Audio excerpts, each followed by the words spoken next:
Programme मुकाबिल में खुशामदीद। मैं हूं रबिया एहसन और मेरे साथ मौजूद हैं आमिर मतीन। और आज के प्रोग्राम में जो टॉपिक्स हम शामिल करेंगे उसमें सबसे पहले खैबर पख्तूनख्वा सेनेट की 11 नशिस्तों पे इंतखाब मुकम्मल, पीटीआई के 6, पीपीपी और जेयूआई के 2-2 और नून लीग का 1 उम्मीदवार कामयाब।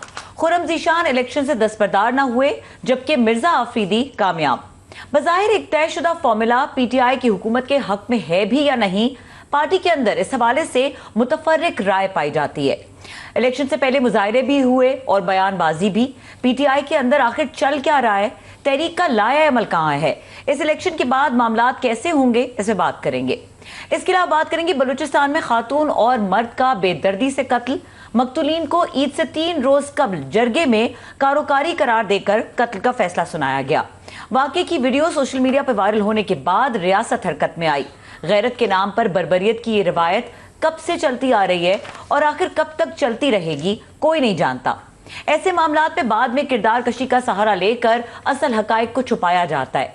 ये जरगा सिस्टम पाकिस्तान में कब तक राइज रहेगा और इस किस्म की रसूमात का तदारुक कैसे हो सकता है, इस मौजू पे भी बात करेंगे आमिर साहब। लेकिन आगाज करेंगे ये जो सेनेट इलेक्शन, जो सेनेट की 11 नशिस्तों पे इलेक्शन हुआ और इसके बाद जिस तरह की आवाज़ें पीटीआई के अंदर से आ रही हैं, बगावत की आवाज़ें आ रही हैं, हम गुलाम नहीं है, इस किस्म की आवाज़ें आ रही हैं। ये फॉर्मूला पीटीआई के हक में था? अगर ये कहीं पे ये डिसीजन हुआ कि इस फॉर्मूले के तहत जाना चाहिए, तो is it going in the favour?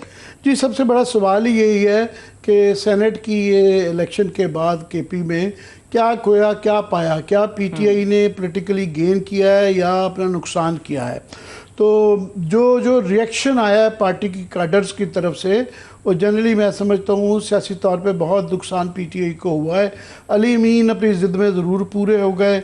उन्होंने अपनी मर्ज़ी के मिर्ज़ा आफरीदी साहब को जो है उन्होंने, और पार्टी के अंदर जो है, मैं गौहर खान को भी उस ग्रुप, उनके ग्रुप का समझ लें कि उन्होंने मिर्ज़ा आफरीदी को जितवा लिया। मगर ये है कि पार्टी के अंदर एक तो तकसीम क्लियरली उसकी वजह से हुई, दूसरा एक डीमोरलाइज्ड, एक बदली की एक फ़ज़ा है। और तहरीक का जो ऐलान किया गया था इमरान खान को रिहा करवाने के लिए 5 तारीख की जो कॉल दी हुई थी कि अरूज पे जाएगी, वो सारी बहस सेनेट के ऊपर हो रही है कि अच्छा किया, बुरा किया। और क्लियरली केपी के अंदर तो एक बहुत खुल के पहली दफ़ा जो है पार्टी के अंदर एक बगावत ही समझ लें। और फिर और भी सवाल आ जाते हैं घूम फिर के, जो पहले वो कह रहे थे 5 और 6 का फार्मूला, वो ही रिजल्ट तकरीबन मोर और लेस रहा। तो क्या ये सारी मिली जुली गेम ही थी?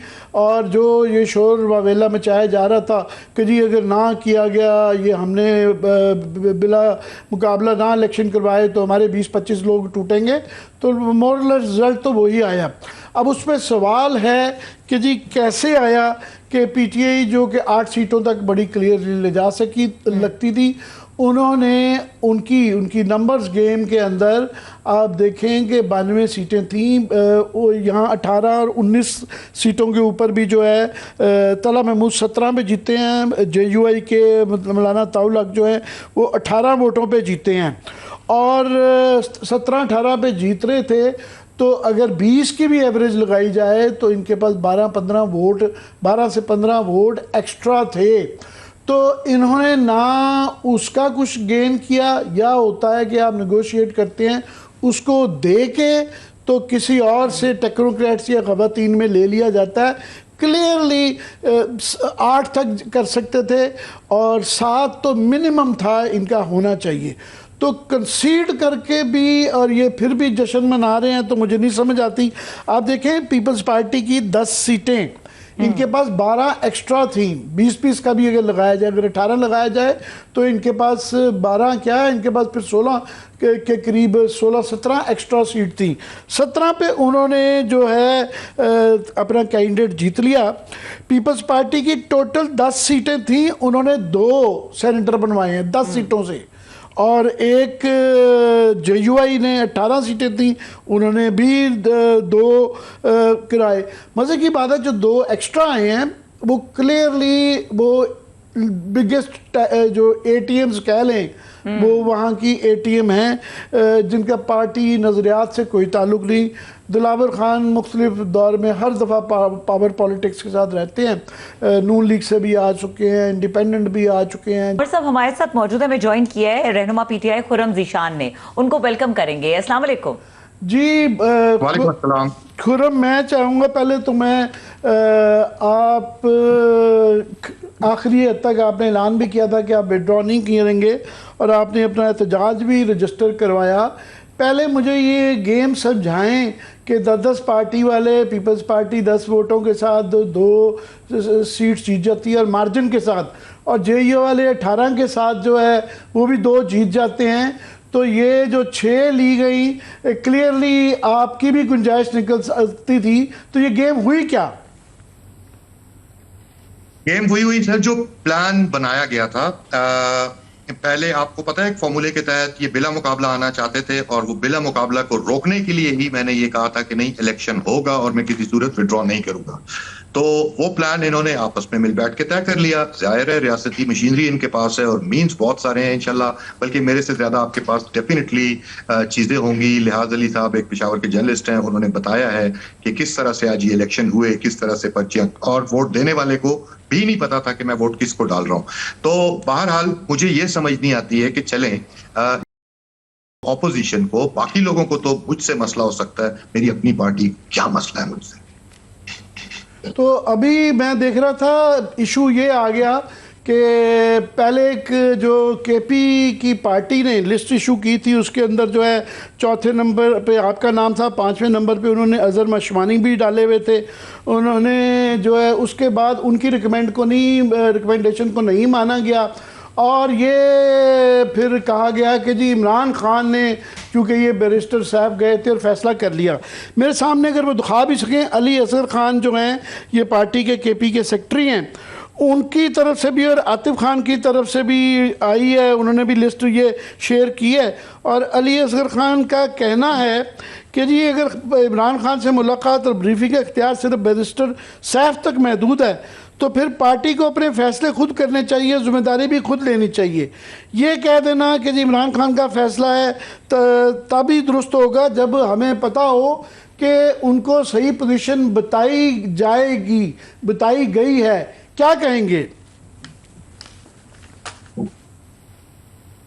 अब मुझे तो जितना डेस्परेट थे लोग मुझे विड्रॉ करवाने के लिए, मुझे तो ऐसा लगता है कि शायद खान साहब को ये बताया गया हो, उनको फीड किया गया हो, क्योंकि लिमिटेड उनके पास एक्सेस है, कि खान साहब आपके तो कैंडिडेट्स ही सिर्फ 4 रह गए हैं, बाकी ने तो विड्रॉ कर लिए।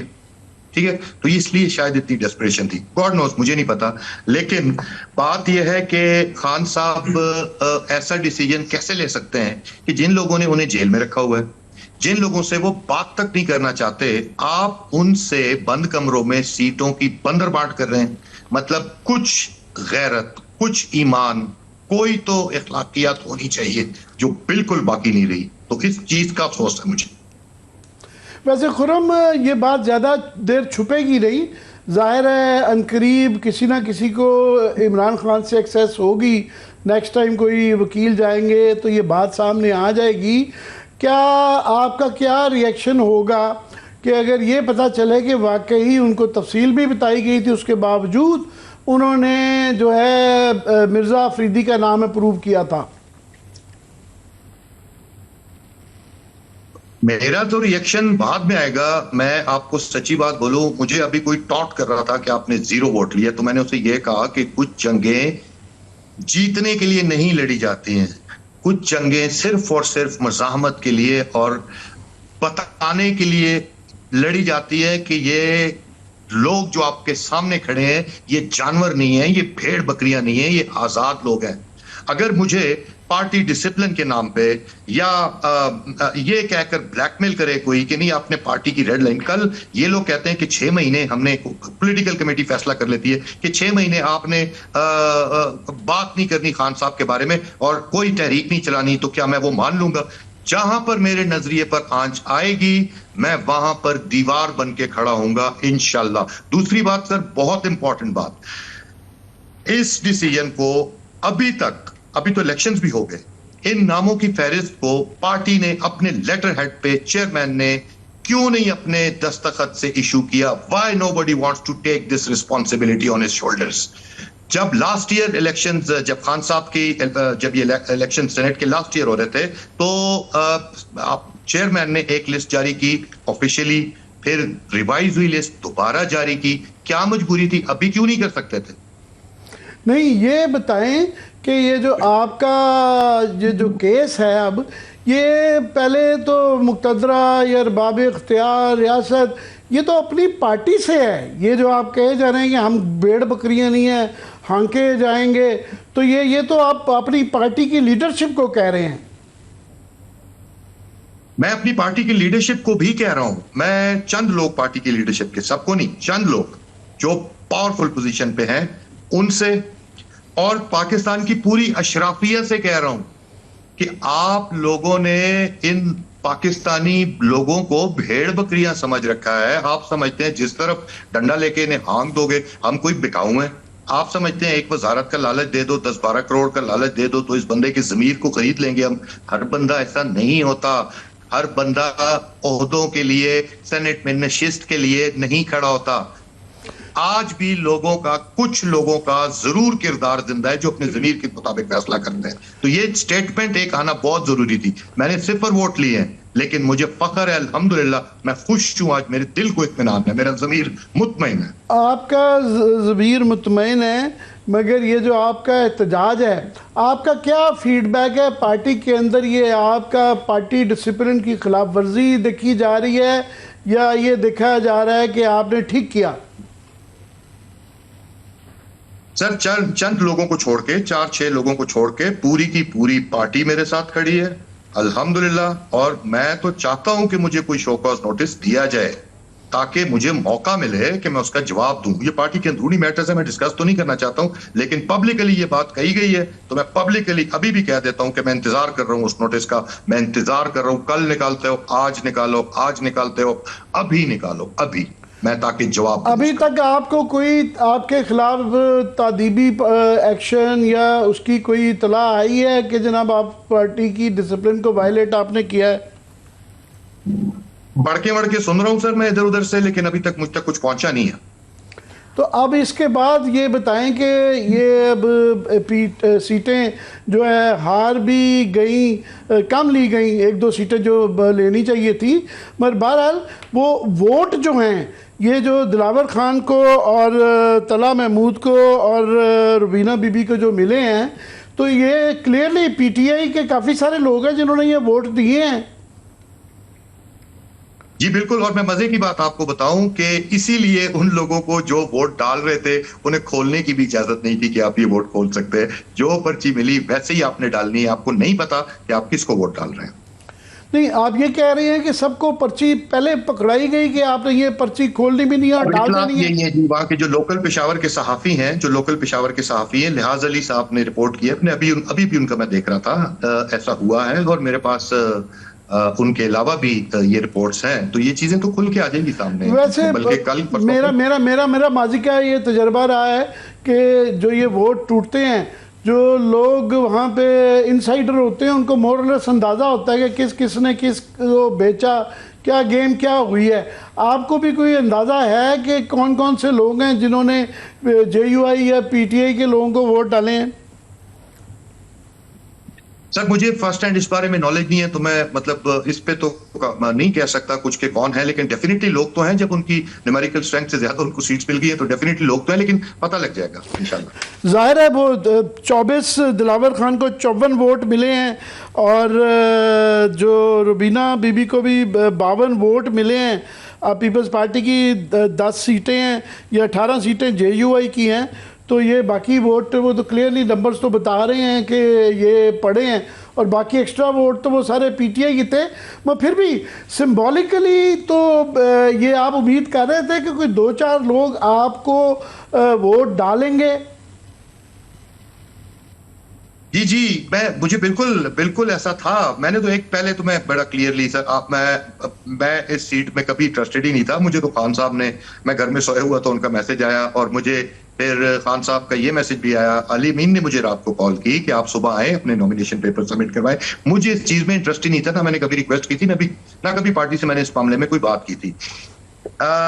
लेकिन जिस तरह से ये सारा मामला हुआ है वो अब आपके सामने है। आप खुद जो है तो अपने लिए इन्होंने मगर मगर मगर मगर खुरम ये बताइए कि अली अमीन ने आपको जिस तरह खान साहब का पहले मैसेज पहुंचाया, आपको सोए हुए आपको उठा के और बुलाया और नॉमिनेशन आपकी करवाई, तो एकदम से फिर एकदम से क्या बदला, क्या इवेंट हुआ कि एकदम से मिर्ज़ा अफरीदी साहब को आपकी जगह पे रिप्लेस कर दिया गया?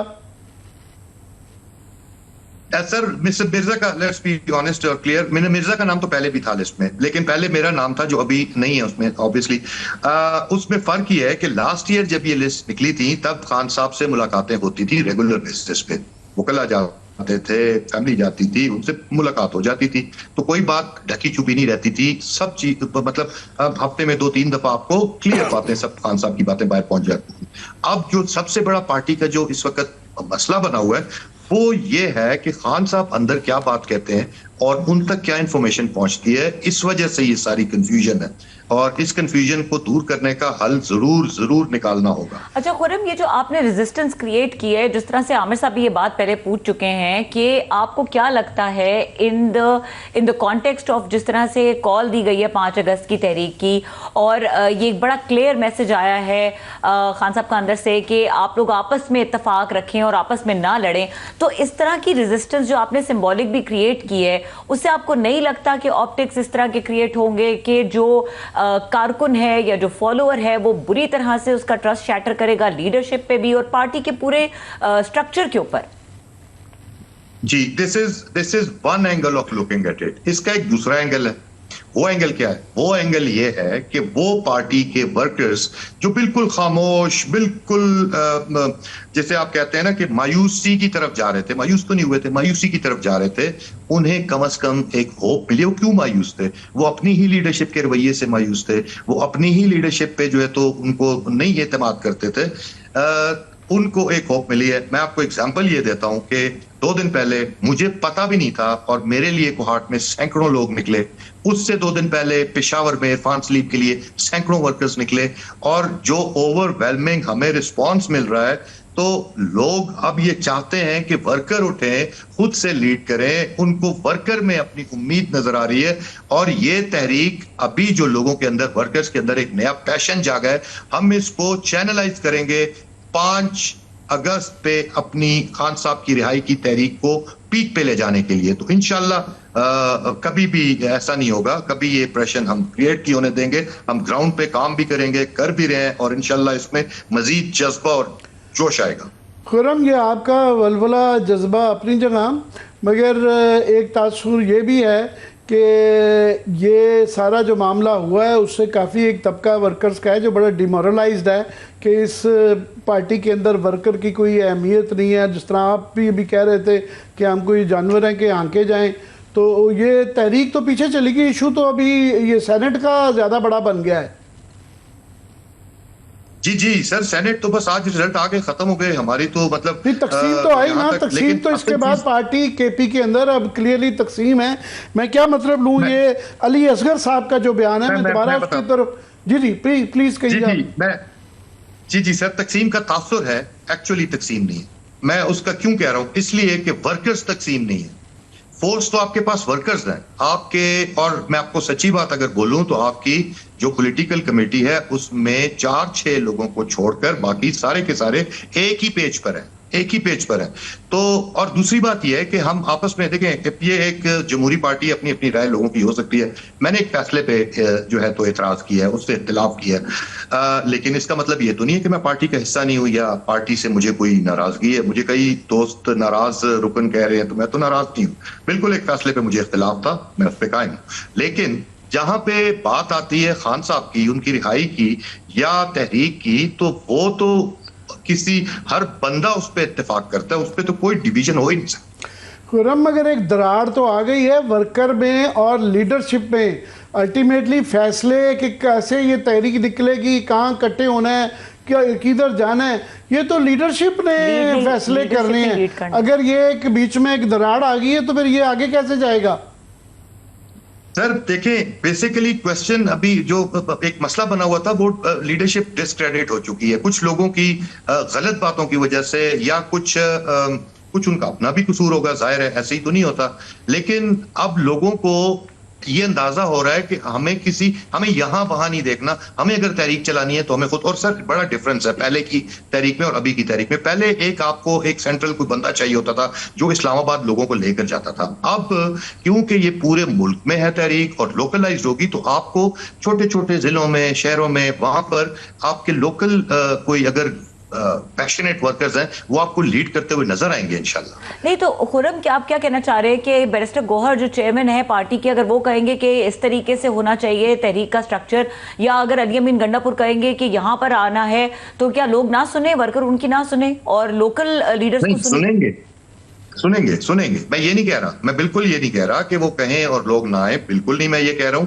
लेकिन इस दफा तहरीक का जो वो एक वो है नहीं जो सारे एक जगह इकट्ठे होकर और इस्लामाबाद मार्च करते थे। इस दफा वो चीज नहीं है, लोकलाइज्ड होगा, मुख्तलिफ पूरे मुल्क में होगा, ठीक है। और हमारी इतनी बड़ी पार्टी है कि हम इसको कर सकते हैं। तो इसलिए मुझे लगता है कि लायामल की हद तक तो वो देना चाहिए, लेकिन उससे आगे ग्राउंड पे लीड करने के लिए आपकी लोकल क़यादत जो है तो वो इसको कर लेगी इंशाल्लाह। खुर्रम, आप बड़े पुरज़म लग रहे हैं, मगर पहले पंजाब में इशू हुआ कि जहां तहरीक चलानी थी आलिया हमज़ा को, तो उनको जिस तरीके से वहां पे जो तकरीब हुई, ना बुलाया गया, फिर उनको झाड़ा गया, तो पहले वहां पे ये मसला हुआ।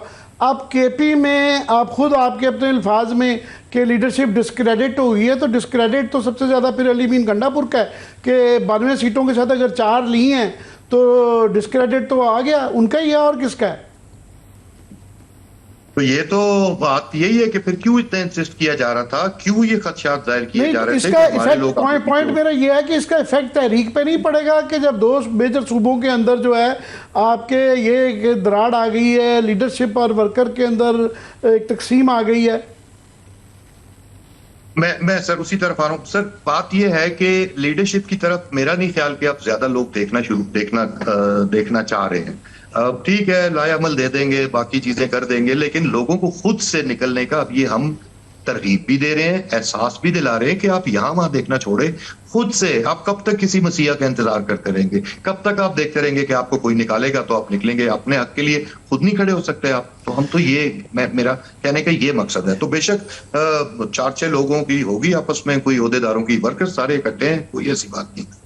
मगर मैं ये अली असगर खान साहब का समझना चाह रहा हूँ कि उन्होंने ये जो कहा है कि जब तक पूरी रसाई इमरान खान तक क्रेडिबल नहीं होती है तो पार्टी को अपने फैसले खुद ही करने चाहिए। क्या मतलब है इसका?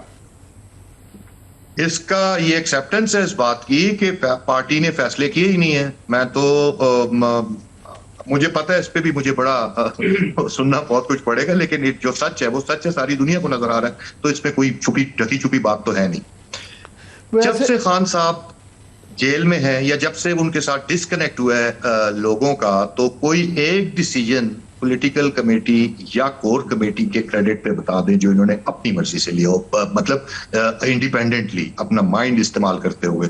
इनका तो खान साहब से राब्ता मुनक़ते हो जाए तो इनको पता ही नहीं होता हमने मीडिया पे जाके बात क्या करनी है। वैसे ये लीडरशिप पुराना एक कहावत जो कहते हैं कि king is never wrong, it is the messenger who is always wrong.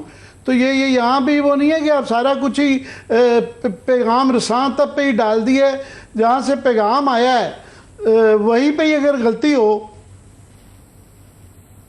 King का तो मुझे नहीं पता, लेकिन Imran Khan is never wrong, ठीक है। मैं इसलिए ये कह रहा हूँ कि अभी आपने थोड़ी देर पहले कहा कि जो पहली लिस्ट के अंदर मिर्जा अफरीदी का नाम था, और वो जाहिर है ये नहीं हो सकता कि इमरान खान को उनकी वो जो 9 मई वाली प्रेस कॉन्फ्रेंस का ना पता हो या उनके बारे में जानते ना हो। तो लिस्ट में जो इस दफ़ा छोड़े, पिछली दफ़ा उनकी नॉलेज में तो होगा।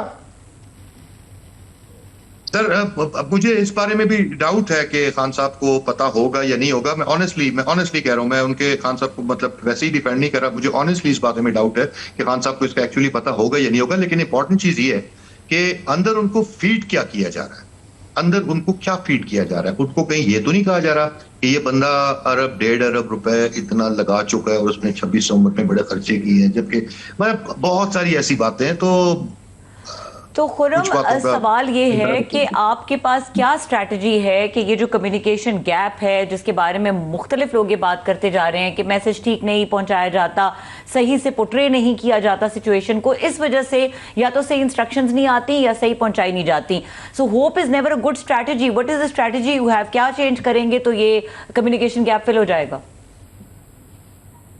देखिए, स्ट्रेटेजी तो आपको वर्स्ट केस के लिए तैयार करनी पड़ती है। इमेजिन कल से खान साहब से खुदा न खास्ता बिल्कुल राब्ता मुनक़ते कर दिया जाता है, तो फिर पार्टी क्या करेगी? हमें खान साहब के जो गाइडिंग हमारी पार्टी के जो उसूल हैं, जो आइडियोलॉजी है, उनसे हमें जो है तो इंस्पिरेशन लेनी है। खान साहब से हमें इंस्पिरेशन लेनी है। हम खान तो नहीं बन सकते, लेकिन एटलीस्ट हम उनके माइंड से सोचने की कोशिश तो कर सकते हैं। मतलब खान साहब तो रेजिस्टेंस पे खड़े हुए हैं, कब से खड़े हुए हैं, और उनका कभी नेवर से डाई वाला उनका एटीट्यूड है। और मेरा तो सबसे बड़ा इख्तिलाफ ही यही होता है सब लोगों से कि आप लोग इतने डिफेंसिव, इतने अपॉलोजेटिक क्यों हो? आप चोर हैं, जुल्म भी आप पे हो रहा है, तकलीफें भी आप बर्दाश्त कर रहे हैं, फिर क्यों करते हैं? मैं ये समझना चाहता हूँ कि आगे हमें बताया गया कि अली मीन गंडापुर की जगह जुनैद अकबर को जो है सूबे का सदर पार्टी का बना दिया गया है। ये अली असगर खान की मैं स्टेटमेंट पढ़ रहा हूँ, वो पार्टी के जनरल सेक्रेटरी हैं केपी में। आतिफ खान के पास भी ओहदेदार हैं। तो जो पार्टी के ओहदेदार हैं उनकी तो से ही नहीं है, उनकी लिस्ट भी कोई नहीं एक्सेप्ट होती, उनकी मर्जी भी नहीं चलती है। तो चलती तो फिर अली अमीर गंडापुर की है जी। तो ये तो फिर पार्टी के अंदर से करना है ना। और दूसरा ये है कि कहीं खान साहब से क्रेडिबल लोगों की मुलाकात होती है तो उनको ये बताया जाए कि आपने जिन लोगों को रिस्पॉन्सिबिलिटी दी है उनको कैसे साइडलाइन किया जा रहा है, उनको कैसे जो है तो उनका रास्ता रोकने की कोशिश की जा रही है। तो इन चीजों को खत्म होना चाहिए। लेकिन हैविंग सेड दैट, मैं ये भी कहूंगा कि आपको अगर कोई नहीं आने दे रहा या आपका रास्ता रोक रहा है, तो फिर डिफाइंस और रेजिस्टेंस का तो यही मतलब होता है कि आप अपना रास्ता खुद बनाते हैं। तो वो आपको बनाना चाहिए और आपके साथ पब्लिक सपोर्ट है, दुनिया आपके साथ खड़ी है, फिर किस चीज का आपको डर है? नहीं, वो इशू तो बहुत बड़ा आ जाता है कि केपी के अंदर भी जो है ये दो धड़े हैं। पंजाब के अंदर भी क्लियरली नज़र आ रहा है कि जिस तरह आलिया हमजा का जिस तरह तहरीक चलानी है पंजाब में, उससे पूछा भी नहीं जाता कि उन्हीं के सूबे में, उन्हीं के शहर में वेन्यू तक का उनको पता भी नहीं जाता, बुलाया भी नहीं जाता। तो ये कोई इतने साजगार तो पार्टी के मुझे हालात ही नज़र आते। देखें, पार्टी पे मुश्किल वक्त है, इसमें तो कोई दो राय ही नहीं है। लेकिन बात यह है कि आपको फिर मुतबादिल क्या है उसका मुतबादिल ये है कि लोग खुद से उठे। मैं तो बार बार ये कहता हूं कि हम अगर कहते हैं ना कि निजाम और हम बात करते हैं इतनी बड़ी हकीकी आज़ादी, तो फिर हकीकी आज़ादी हमें अपने अंदर भी दिखानी चाहिए, अपने पार्टी के अंदर भी दिखानी चाहिए। अगर लगता है कि कहीं पे डिसीजन गलत हुए, उनके खिलाफ खड़ा होना चाहिए। लेकिन बात यही है कि जब खान पे बात आती है, उनकी रिहाई की तहरीक के हवाले से बात आती है, तो सारी पार्टी मुत्तहिद हो जाती है। ये बताएंगे अली मीन गंडापुर जो है इस सेनेट के इस रिजल्ट के बाद कमजोर हुए हैं या मजबूत हुए हैं? मुझे लगता है कि जिस तरह से वो एक बिला मुकाबला इंतखाब करना चाह रहे थे, तो उनके डेफिनेटली कुछ खदशात तो थे। लेकिन आज फिर इलेक्शन को मैनेज कर लिया गया। और मुझे तो लगता है कि मेरे सारे जो है तो एमपीए शायद लॉयल है। मैं क्यों किसी पे डाउट करूं जब तक मुझे पता ना हो। तो अगर उनके कुछ खदशात थे भी, तो एक आज गोल्डन अपॉर्चुनिटी थी कि आप ओपन सही तरीके से इलेक्शन होने देते और आपको पता लग जाता कि कौन है काली भेड़े। अब ये क्या बात हुई कि आप ये जो खदशा इजहार किया जा रहा था कि अगर ये बिला मुकाबला ना करवाए तो हमारे 25 लोग का कोई फिगर कोट किया गया था कि जी 20-25 लोग जो हैं टूट जाएंगे।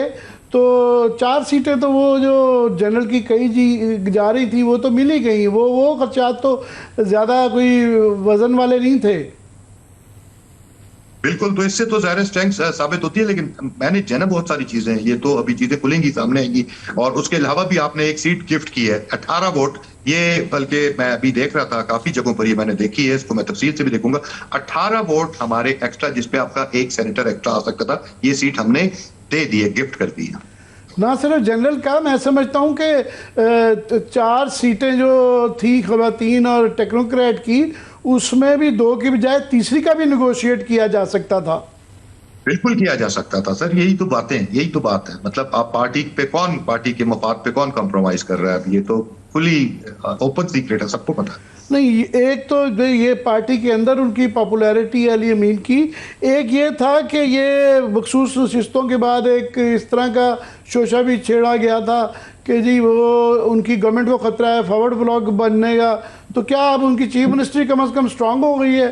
चाहे जो मर्जी हो जाए, पूरी की पूरी पार्टी और पूरे का पूरा सूबा, ये बात सिर्फ एक जात की नहीं है, ये मैंडेट खान के नाम पे लोगों ने दिया हुआ है और केपी के लोग इस बारे में बहुत ज्यादा पैशनेट हैं। तो अगर किसी का ये ख्याल हो कि पार्टी में लड़ाई हो रही है, ये हो रहा है, हम इनकी हुकूमत गिरा देंगे, कभी भी नहीं ऐसा किसी को सोचना चाहिए। अगर कोई ऐसी हरकत करता है तो केपी में बहुत बड़ी अपराइजिंग भी हो सकती है। ऑलरेडी आपको पता है जो एक्स फाटा के जिले हैं वहां पर लोग किस तरह से निकल रहे हैं। तो ये तासुर के अली अमीन गंडापुर कमजोरी बन गए हैं कि ना उनको निकला जा सकता है ना निकाला जा सकता है, तो ये ऐसे ही चलेगा। बट ये देखिए सर, ये अब ये बात मेरे जैसे एक आम वर्कर, ग्राउंड के वर्कर के लिए तो इस पे मैं क्या कमेंट कर सकता हूँ। खान साहब का प्रेरोगेटिव है, जैसा उनका हुक्म होगा वैसे उसको फॉलो किया जाएगा। Let's see. माशाल्लाह, वैसे खान साहब की इस तरह की सिलेक्शन पहली दफ़ा नहीं है। हमने बुज़दार की भी देखी है, हमने परवेज़ खटक भी देखा है, महमूद खान भी देखा है। लास्टली एक टॉपिक बड़ा इंपॉर्टेंट है कि ये मौलाना फजल रहमान के हवाले से दरमियान में एक स्टेटमेंट आई थी। उन्होंने कहा जी ये फाटा का इंतज़ाम जो है ना, एक्स फाटा का, ये ठीक नहीं हुआ और मुख्तदर हलकों में भी ये सोच पाई जाती है। तो उससे ये एक बात छिड़ गई कि क्या दोबारा ये 27वीं आईनी तरमीम के ज़रिए फाटा को अलहदा करके एक और सूबा बनाने की कोई सीरियसली काविश हो सकती है? ये बहुत बड़ा हमारे भी खदशा है और उसके पीछे बड़े प्लॉजिबल हमारे पास ग्राउंड्स हैं ये इस खदशे के पीछे।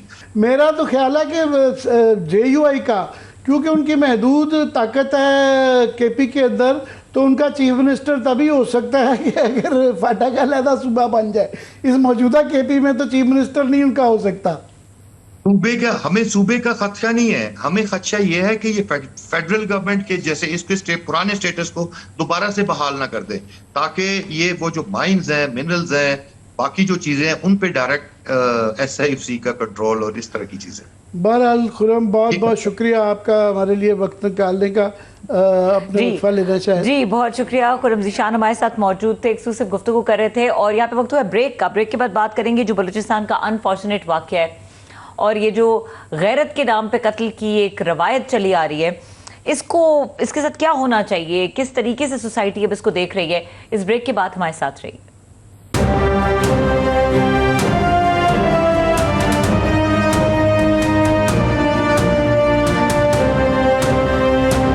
बैक और हमें ज्वाइन किया है, हमारे साथ मौजूद हैं सोशल एक्टिविस्ट तायरा अब्दुल्ला साहिबा। उनको वेलकम करेंगे, लेकिन आमिर साहब पहले मैं आपकी तरफ आना चाहूंगी। ये जो इतनी सफाक हमारे माशरे की अक्कासी की है और हमारी रवायात की अक्कासी की है इस इंसिडेंट ने, इस पे क्या कहेंगे? जी, बहुत ही दिलखराश वाक़या था ये पाकिस्तान में। हालांकि ये वाइड स्प्रेड है और बहुत ये होते रहते हैं, मगर फिर भी वो इमेज स्टिक कर जाता है, कुछ दिमाग से जाती ही नहीं है कि जिस तरीके से पूरा एक, आप देखें दर्जनों लोग हैं और जिस तरह से लाए गए और खड़ा करके गोली मार दी। तो ये वो वाक़या था जिसकी वजह से पूरी दुनिया में हम बदनाम होते हैं और जब भी कहीं जाएं आप तो ये इस तरह की वीडियो है पूरी दुनिया में मशहूर होती है कि किस किस्म का हम मुआशरा है। ऐसा तो कहीं ना सुना ना देखा होता ही नहीं है। तो मैं चाहूँगा तायरा अब्दुल्ला जो हैं वो हमेशा इन मामलात को बड़े गौर से देखती हैं। तायरा, क्या आप कहेंगे इस पे? अस्सलाम वालेकुम और आपका बहुत बहुत शुक्रिया। बहुत कम लोगों में इतनी हिम्मत होती है कि इस तरह के वाक़यात को prime time TV talk shows का मौजू बनाएं, तो आपका और आपके चैनल 92 न्यूज़ का बहुत बहुत शुक्रिया। देखिए, सच्ची बात है, पिछली 4.5 दहाइयों में मज़म्मत कर कर के, मुजाहरे कर कर के, प्रोटेस्ट कर कर के हम थक गई हैं सच्ची बात है। अब मैं 70 की दिहाई 70 दिहाइयों 7 दिहाइयों के बाद, अब 70वें साल के बाद मैं जब जिस उम्र के जिस हिस्से में पहुंची हूँ, मेरे में अब हिम्मत नहीं है कि मैं आपके शो में बैठकर एक रिवायती तौर पर कहूँ कि जी बहुत बहुत रंज हुआ, बहुत अफसोस हुआ, हमारी तरफ से मजम्मत है, यकजहती है, फलां है ढिमका है और हुकूमत से मुतालबा है कि फौरी तौर पर पकड़ें उनको और उनको मिसाली और इबरतनाक सज़ा दें। नहीं, बिल्कुल नहीं इस तरह की गुफ्तगू करनी ये। और इसको क्यों, सबसे पहला सवाल तो मेरा आपकी विसातत से है, और वो ये है कि चीफ मिनिस्टर बलोचिस्तान, जो कि ख़ुद एक कबायली सरदार हैं, उनकी ये इंसानियत कहाँ चली गई थी जब उन्होंने आज एक प्रेस कॉन्फ्रेंस की और उसमें सरदार, कातिल जिरगा का सरबराह और कातिलों का सरदार, उसको सरदार साहब करके गुफ्तगू कर रहे हैं, हर टीवी चैनल में आ रहे हैं और सरदार साहब करके इज्जत के साथ ले रहे हैं। Because there is honour among thieves, तो देयर इज ऑनर अमंग कबायली सरदारों के दरमियान भी वो एक है, एक अच्छा एक रिश्ता है, इज़्ज़त और एहतराम का रिश्ता है, एक फेलो फीलिंग कॉमरेडशिप का रिश्ता है कि भाई आज मेरी बारी है तो कल तुम्हारी बारी है, आज तुम्हारी बारी आई तो कल खुदा न खास्ता मेरी बारी ना हो जाए।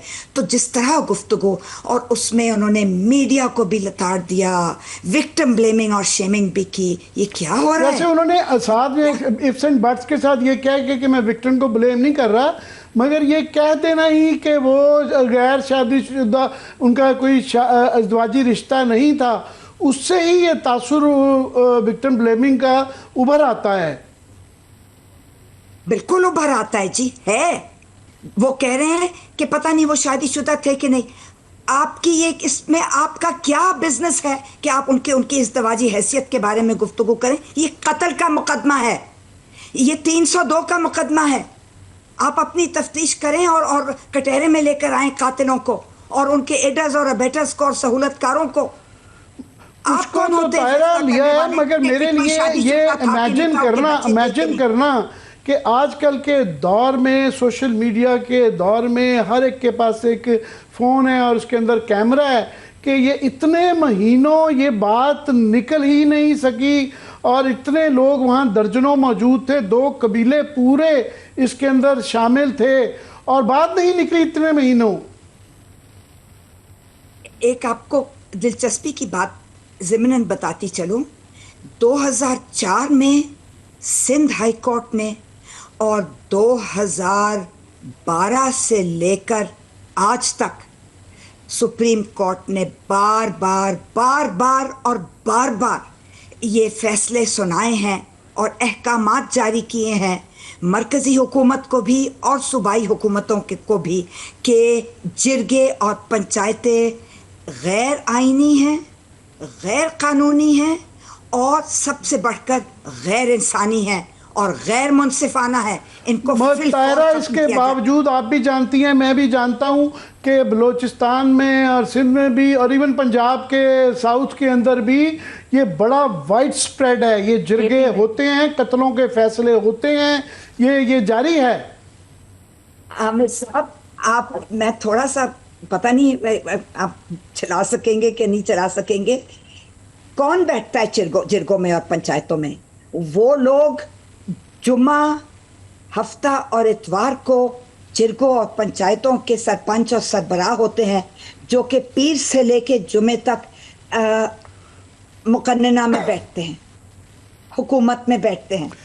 मेरे पास ये फिगर्स हैं, मेरे पास तारा, आपको तो मगर नाजरीन के लिए सिर्फ कि ये 2024 के ये फिगर्स हैं कि उससे अंदाज़ा होता है कितना ज़्यादा ये वायलेंस है ख़वातीन के ख़िलाफ़, कि 32,000 से ज़ायद सनफ़ी तशद्दुद के केस थे, जिसमें ख़वातीन के ख़िलाफ़ जो है ना शर्मनाक हद तक जो है रेशो है सज़ा की।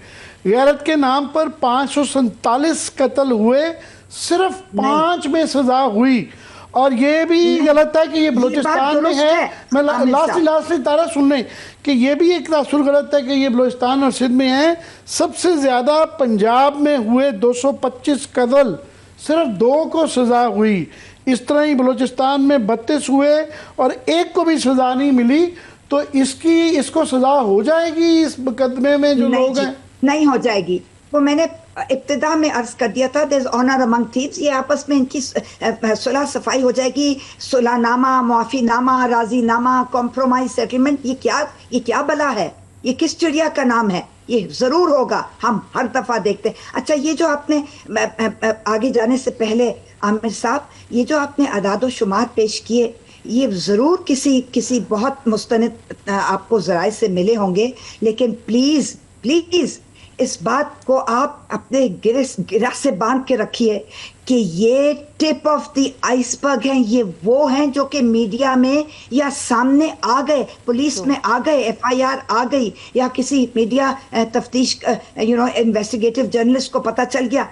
ज्यादा से ज्यादा तो अब ये अगर खुद कातिलों ने ये वीडियो बना के वायरल ना किया होता, और वो भी फकर के साथ मुझे तान कर, माफ कीजिएगा, और यूं करके खड़े होकर अपने आप को कि देखो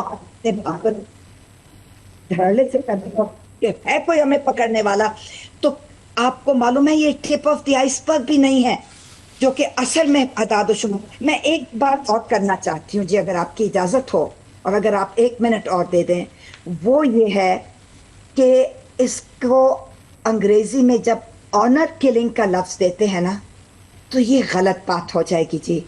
ये का कत्ल है, इसमें कोई गैरत नहीं है।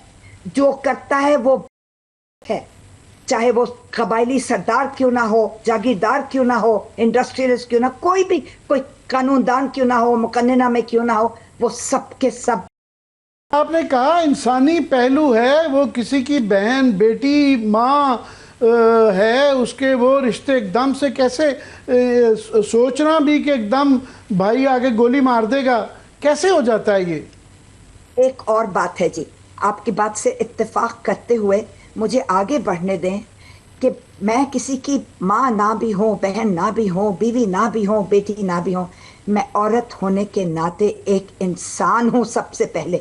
बाद में माँ, बहन, बीवी और बेटी का रिश्ता जुड़ता है या कोई रिश्तेदारियां जुड़ती हैं, लेकिन इंसान होने के नाते तुम्हें किसने ये हक अदा कर दिया कि तुम इंसानी जान को अपने हाथों में ले लो? और कानून, आर वी लिविंग इन अ बनाना? मैं एक बात यहाँ पे बिल्कुल ऐड करना चाह रही हूँ कि एक तो ये औरत का सिर्फ कत्ल नहीं हुआ, मर्द का भी कत्ल हुआ है इधर।